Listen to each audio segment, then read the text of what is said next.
Great. Well, thank you, Therese, for your welcome, your invitation to speak today. It's great to be here. It's so good, isn't it, to connect across so many different countries just in this way that we haven't been able to do till recent days. Um, uh, Therese has asked me to speak about the Roofbreaker project, which is a project that we run at Through the Roof. And today, I thought just to give you an overview of what where we're going. I thought I'd just share a little bit about personally why am I involved. I do remember when Therese and I first met. I know she was thinking, well, why am I what's the reason that I'm connected in terms of disability ministry? What's the motivation? So I'll explain a little bit about that personally. Then I'll give a bit of an overview of the charity Through the Roof in the UK. I'll talk a bit about our three programs, and then we'll dive into the Roofbreaker project specifically. And then leading on from that, I've got three questions that might be helpful just to stimulate some discussion across with each other, and just to get ourselves thinking how perhaps we could apply some of this. I know it's not going to be all relevant, but just it's our experience, and I'm happy to share that with you. So hopefully that sounds okay. I'll try not to speak too fast, just for just to try and, in terms of understanding, I'll do that, try and get the message across. So I guess for me, my journey with disability started when I was around 16. So what's that, about 10 years ago, maybe a little bit more. But basically, I was making a lot of noise at home, around the house. My mum wanted to encourage me out of the house, and so she pointed me to the local church up the road from us, that they were running a children's holiday club for disabled children, and she thought it'd be good for me if I went along and helped and volunteered some of my time.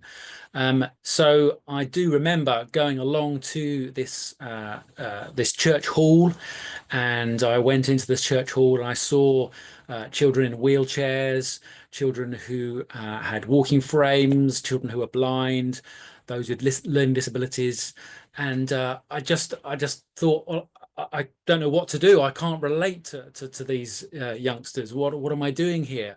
But really, that was the first point, really, where God started me on that journey and saying, "Okay, Tim, you've got a lot to learn, and it starts now." And I just have to say that over the many years, lost count how many now, but of the time that God has used me in disability ministry, it's just been such a blessing. I've learned so much more about myself, about God, and about other people through working with and alongside disabled people. At that time, I didn't have any experience whatsoever with disabled people, but over time, I have acquired that knowledge personally in terms of family relationships. So my dad is losing his sight, and mobility wise, he's getting a lot more frail. My son has type 1 diabetes, so he manages that on a daily basis. We adopted a little boy with quite complex medical and special needs. That was 8 years ago now, when he was 1 year old, and he's now 9. He's non-verbal, but he's got some good understanding, and he goes to a local special school. So we've acquired some knowledge as myself and as a family in terms of disability, but just God has used me. I sometimes wonder why did he choose me, but I've been blessed, certainly, in my involvement with disabled people. So I guess in terms of professionally, my qualification from college was in leisure studies, which sounds a bit odd, but actually it's sort of business studies, but related to the leisure industry. So it was how to, manage leisure activities and that kind of thing. And my first job was at a further education college. So for those who are age 16 to 18 years old, and I was running the gym, the football teams, the cricket teams, all of the activities for the students. And I noticed that there was a cohort of disabled students. They weren't involved in much of the sport at all, and so I initiated some activity lessons for disabled students. So that was my sort of first introduction professionally, and I found it just really enjoyable.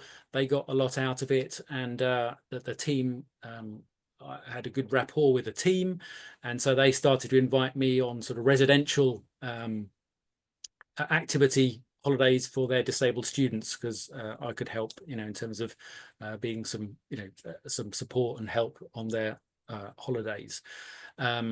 So that was great, and then I was doing that for a couple of years, and then I saw a job advertised, and in terms of a charity doing sport for disabled people, and I went for that and got that job, and I loved it. I was there for 11 years, and then I went for a promotion at the charity. I didn't get it.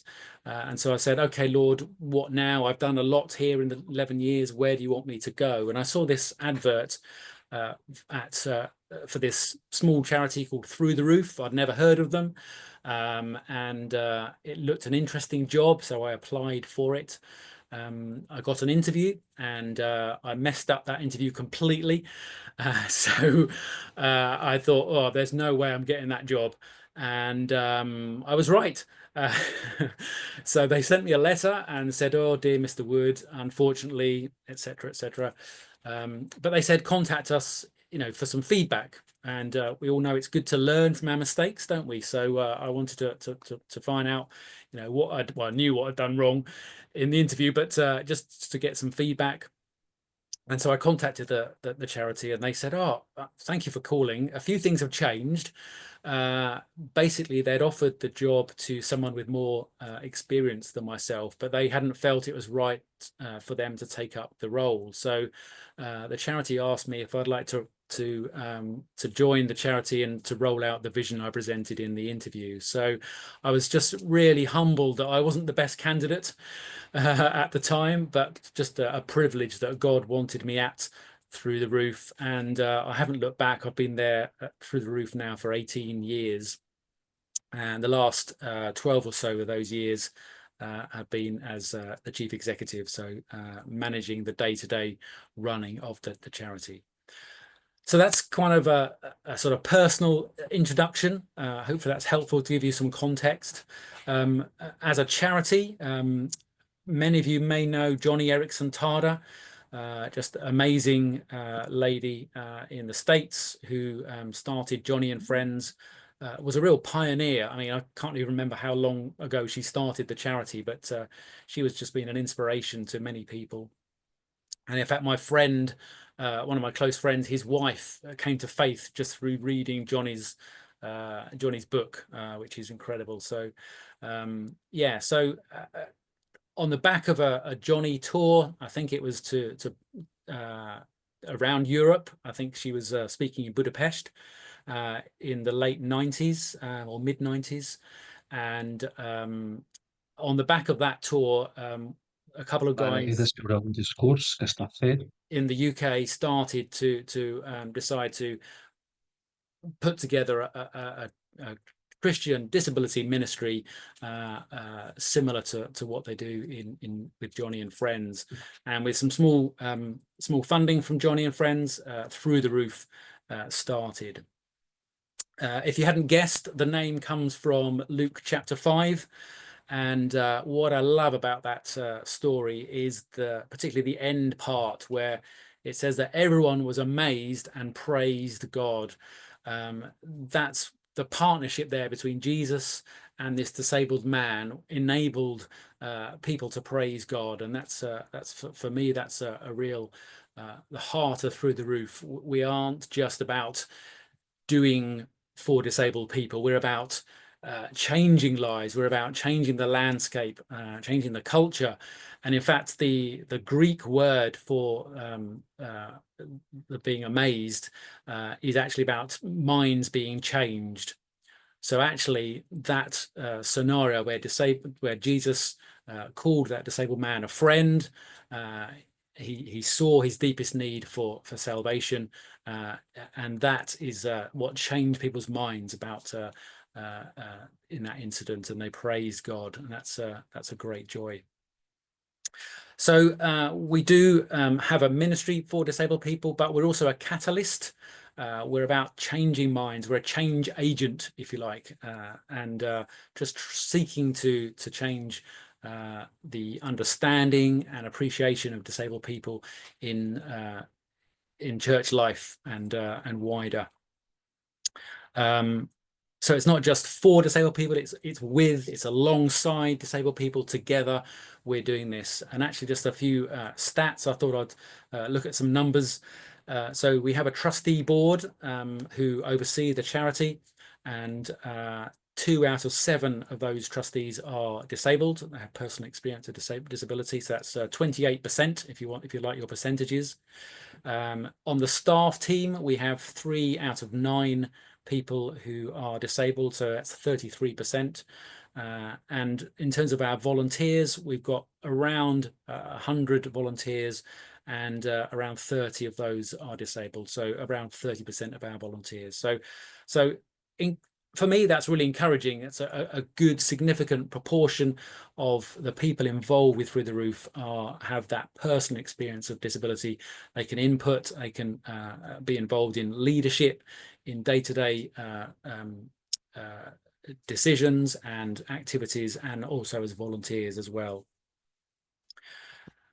So that's a bit about me personally, a bit about the charity overall, and then just briefly, we have 3 programs that we run, and they are, we can sort of look at the headings. They're sort of freedom, fellowship, and faith. And so freedom is about our wheelchair ministry.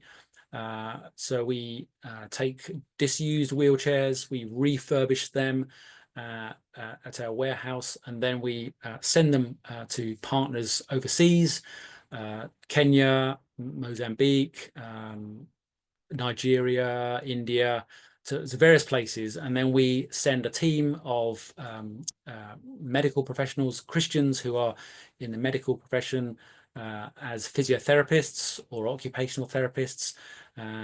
They can then assess and fit disabled people for a wheelchair. And we have techies as well who sort of do the adjustments on the wheelchairs and make them tailor-made for the disabled people to get those equipment. And we also provide a Bible in their own language. We do that either hard copy, or recently we had some funding for some solar-powered audio Bibles, which are fantastic in Africa, not so good in England. The sun isn't so much prevalent as in Africa, but yeah, those audio Bibles, and just some of the stories that we hear of people having an audio Bible, just people coming out of their houses because to hear God's word just being proclaimed in the streets is just so encouraging. So that's our freedom element of the work. We also take teams overseas as well to teach on disability ministry as well. So that's another aspect of it. But the fellowship part of it is about our online groups and pastoral support and holidays and retreats for disabled people. And a holiday last year, I'm delighted that Martina experienced it firsthand. She's still smiling, so that's hopefully a good sign. She enjoyed the being with us, and a small group from Germany that came over to be part of that. So that's our fellowship part of the work, and then our faith aspect is where the roof breakers come in. I mean, faith underpins everything we do. It's not a particularly a separate section, but in terms of just helping to think it through, it's just a way of looking at our roof breakers. So what are roof breakers? Well, they are disability champions, if you like. They are ambassadors or advocates for disabled people, and just to fly the flag and say, yeah, I'm a roof breaker. If you need anything, come to me. I'll listen and try and make it happen. Make a response to the needs. But at this point, I thought it'd be good just to turn to the word just briefly and just look at a small section where I think the first roof breaker that ever existed it can be found, and that is in Job in chapter 29. So just reading from Job chapter 29, verses 11 to 16, if you want to follow it, and I'll just read it now. So this, just for context, this is where Job is summing up his making his sort of making an appeal to God and saying, well, why is this happening to me? Why am I struggling? Why is this suffering? Why is it going on? And he's really like a lawyer, really making his concluding remarks at the end of the session. So he's just appealing to God and just protesting his innocence and also showing his good character. And so in that context, he's appealing to God and what he knows that God recognizes as good character, and just really making an appeal to God. So in chapter 29, in fact, let's start at verse 7. Verse 7 to verse 16.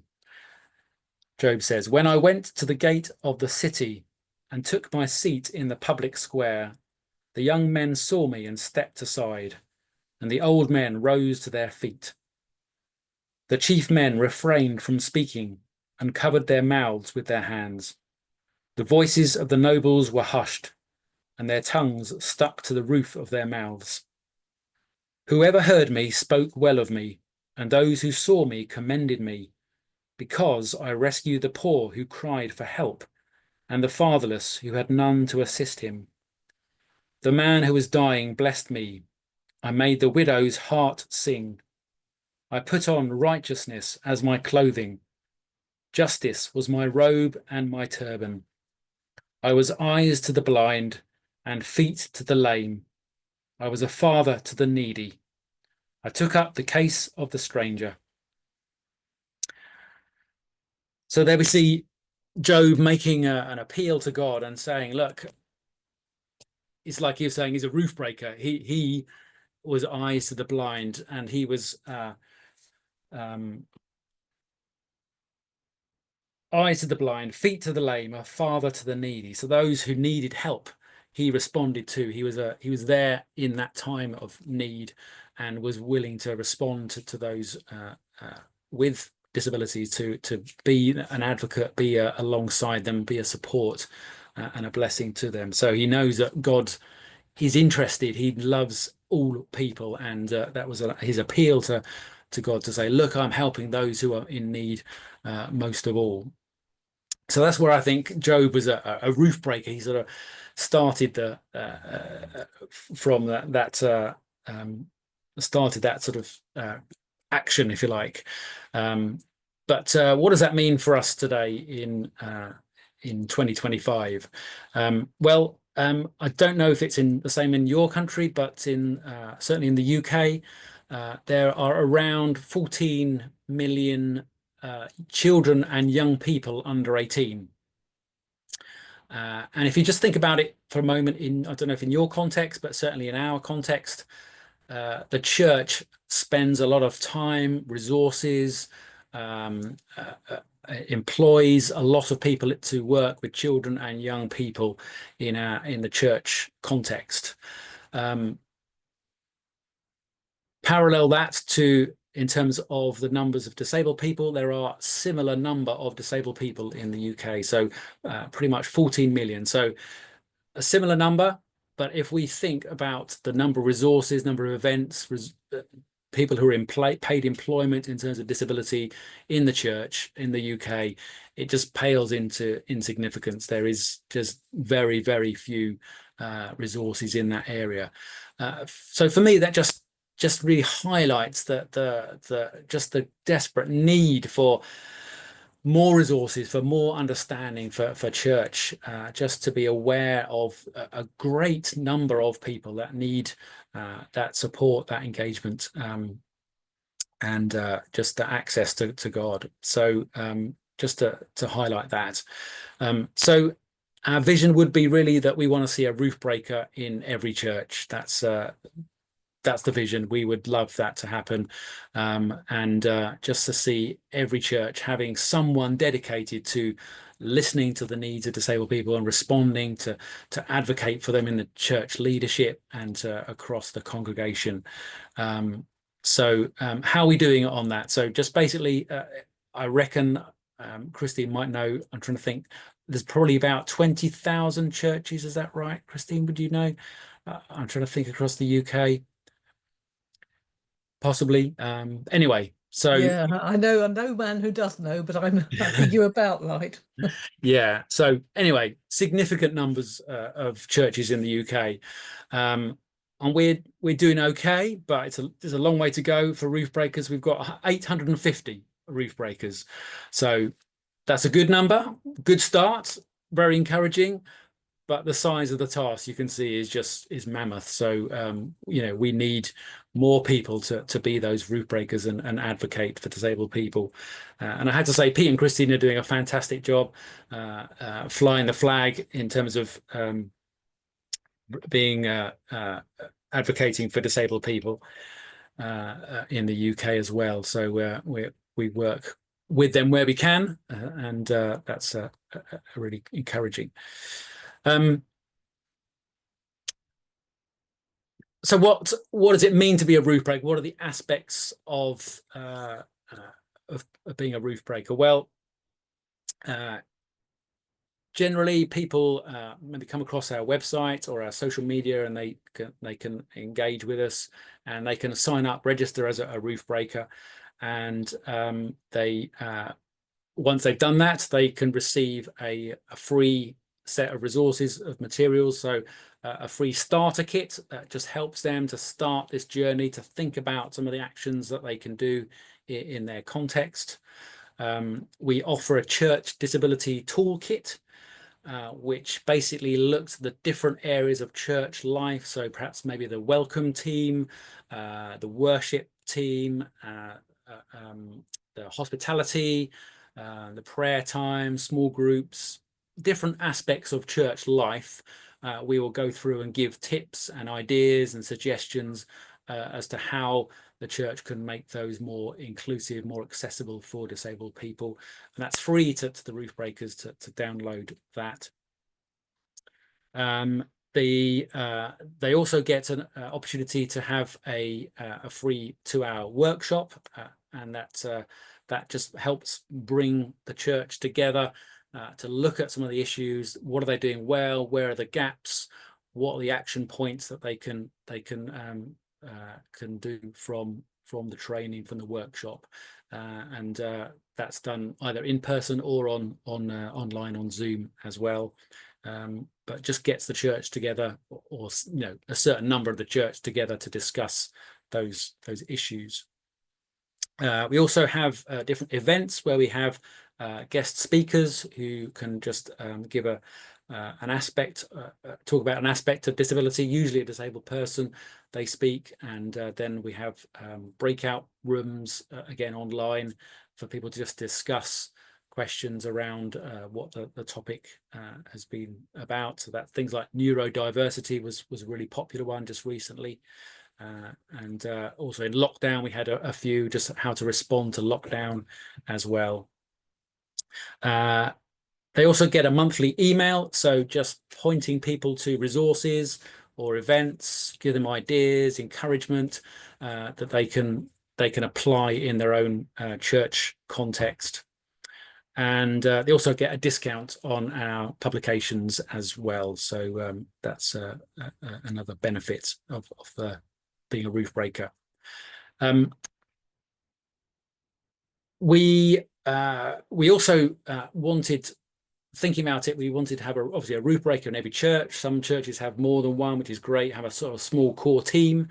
But also we wanted to try and bring those people together in a network, because it can be isolating, in being in a church. Maybe you're the only person with that experience yourself, or as a family member, or having a heart for disabled people. It is quite lonely, it's quite isolating. And so how can we encourage people, roof breakers? And so we wanted to bring people together in roof breaker networks. And so there are two ways that we've done that.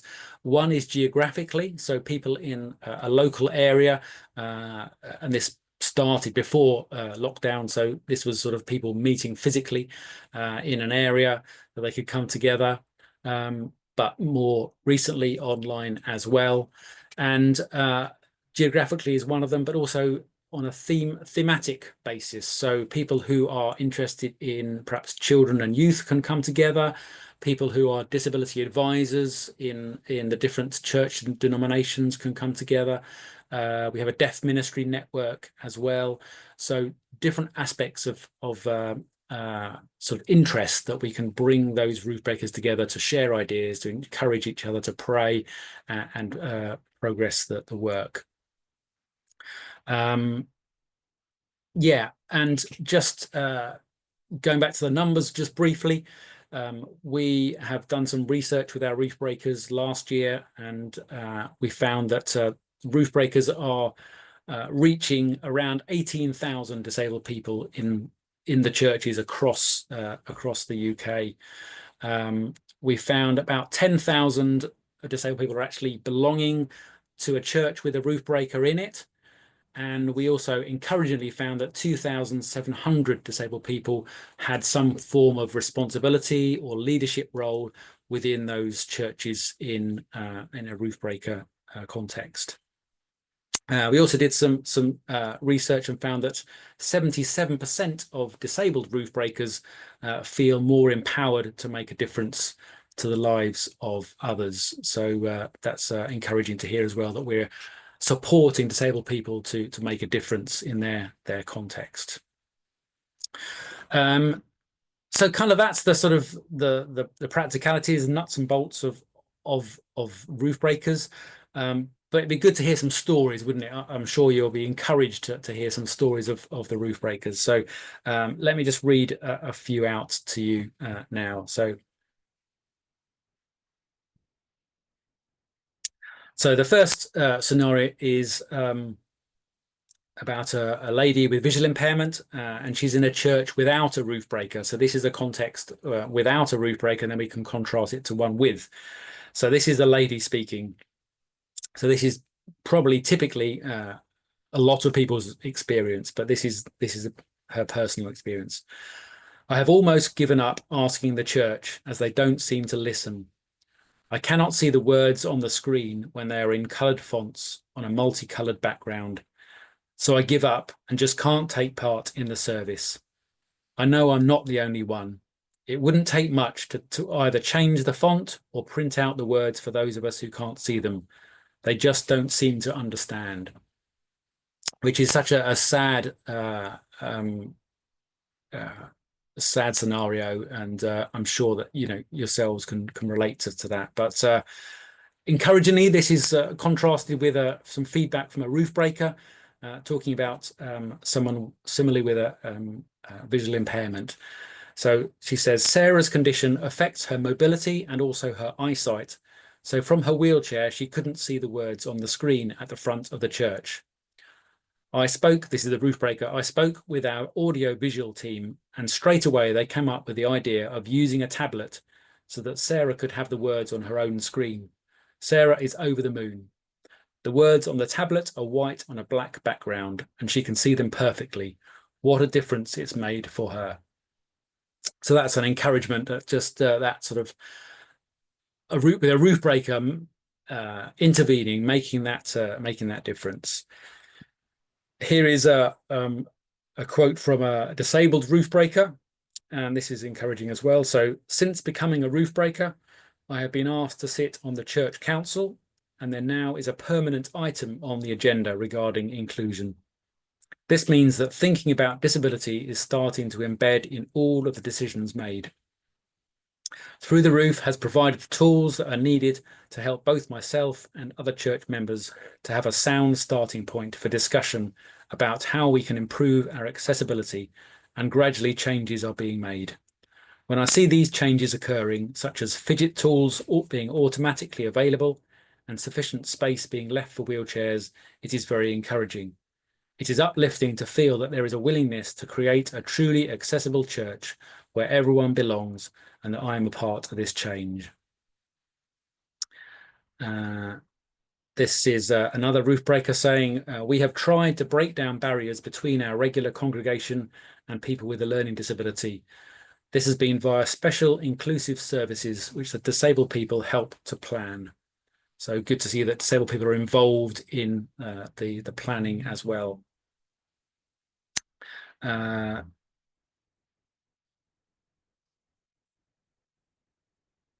This is another comment. I have just started a disability focus group looking at raising awareness of disability within the church and supporting children and adults with disabilities within the church. And then I'll finish on a really encouraging note. So one Roofbreaker invited a speaker to their deaf church, and at the end of it, 4 people committed their lives to Christ. So just Roofbreakers are just making a real difference in the kingdom of God, and it's just really encouraging, really humbling to be a part of that change and that see that happen.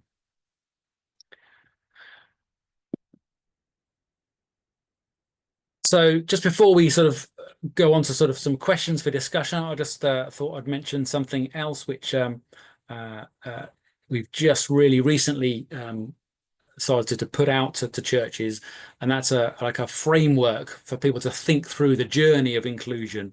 We call it our ABC journey. So A is for access, B is for belonging, and C is for commission. So we are encouraging churches to help disabled people to go on that journey to help them access God, access church in the first instance. But that's not, that's great. That's a good start. But it's not just about the physical access and the sort of getting involved. The next part is the belonging, where you're made to feel welcome. You're part of the congregation. You're missed if you're not there. That whole sense of belonging. But again, that's great, but even that's not enough, because we know that every single person has got gifts. Every single person is made in the image of God, and we want to see those gifts used. And so disabled people are no exception to that. They maybe have even greater gifts than others, because they've had to hone them, to refine them, because of maybe compensating for a loss of other aspects of life. So we just want to see those gifts, those talents of disabled people commissioned in church, and just enabled to be part of God's kingdom. And that's a great desire of ours, and one which we still don't think the church is getting. That we think that they understand the basics, that yes, there needs to be some access for people. People are cottoning on to sort of belonging as a sense of identity and part of a fellowship, but still there's an oversight, I think, about not seeing the gifts that disabled people can bring to church life, and the different perspective and experience that people can bring. So that's our ABC framework, and we're going to encourage churches more into using that as a way of shaping their ministry, I guess. Okay, I've done a lot of talking, and it'll be really good for just putting some questions out to yourselves for discussion. I'm happy to take questions if there are any, but I think it'd be good for just to put some questions out, just to get people thinking. Obviously, I don't know your context. I'm aware that a lot of you have, working within disability ministry, but I don't know your particular context. So, but I've tried to sort of put some general questions which could be helpful. So just 3 questions. Is that okay, Therese? Shall I just read them out? Yeah. So firstly, what gifts, skills, experience, and expertise do you or your ministry currently have that you could offer as a resource to churches in your town or your region? So let's think about what you currently have. So maybe you're not sort of particularly active engaging with churches, but what is it that you have as a ministry or you as a person that you could offer as a resource? What are your particular gifts and skills, if that makes sense?